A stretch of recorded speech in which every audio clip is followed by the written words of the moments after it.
galchuu isaan nagaa horii wargul galee ageenni cuftii badhaadhayyuu oolmaa illee nagaa warra arga fagoo yooyya mee daa'imtuu gurbiyyata gardirreetan isin kennina duub guyyaa jibuufaa 28 ganna 2021 guyyaa halee daa'imtuun tokko gara keenyaa kana hutta dhufte daa'imtuun tun waan jettu arbatti garbadda saahuu irra gardirree ol qabachuu jiraedha dheet booran saahuu kan arbii yeroo ammaan tana kee jiru kun duri dirree achi gabbu'eedha aga gabbu'e yaa ture achi warri keenyaa dallatti jaaree raanchitti tolche achumaan achi dhiqachuu jira arbii kun duubkiseettuu yookaan yeroo hedduu yeroo akkakkaatti achirraa buuruu gad ergata yoo silaa buuruun sun nagaan keetti achaate arbii achi jirsun gardirree godaanaatti maanguddooti duuba marbachi gad dhufsun arbi kun kana miilaan argilama arbi sun keessa tokko khallachatti warra horsiise bultoota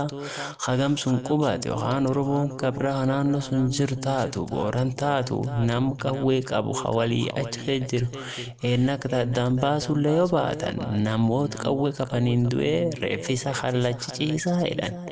sun ammoo warri tikkeenyaa yaayyuu arge arbi lammeessoon achas karaa miyoo kan ol qabatee itti lolaa ga'e halee magaalitti harki mirgaatiin ba'ee dabree huroon asumaan beetta karaa godlooni kanaan ol deebi'ee afaan illaan mukaan bulee deebi'eedhaan duuba arba kan jabduu manguddootaaf nami wabaratelleen irra nam dhowwuu jira maan jennaan arbi nama keessallee hawaaqa walit dhufeen guddaa qabuu jetti jaarroleen arbi armaan dur gisak sadii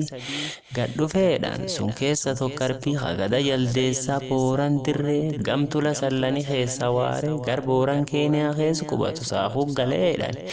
eegisuun irraa walti guyyaa sadii dhufe gada jaldees liiban baay'ima badee gadumsuun kabaalli kennuuf abbaan gadaa ha dhufeedhaan nami maqaan isaa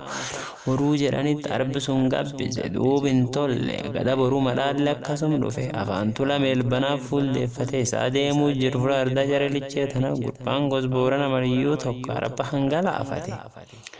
hardhammoo guyyaa sadeessoo gada hura jaarso heer dhufe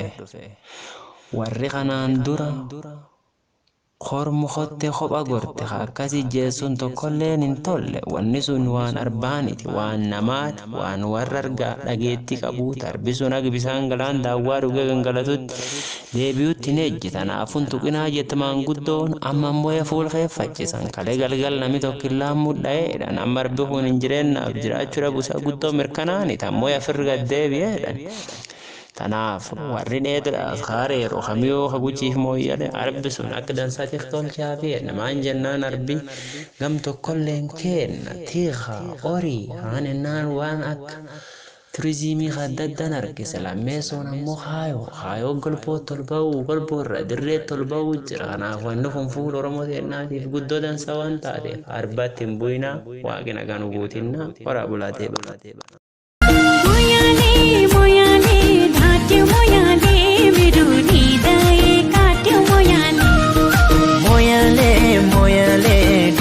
moyale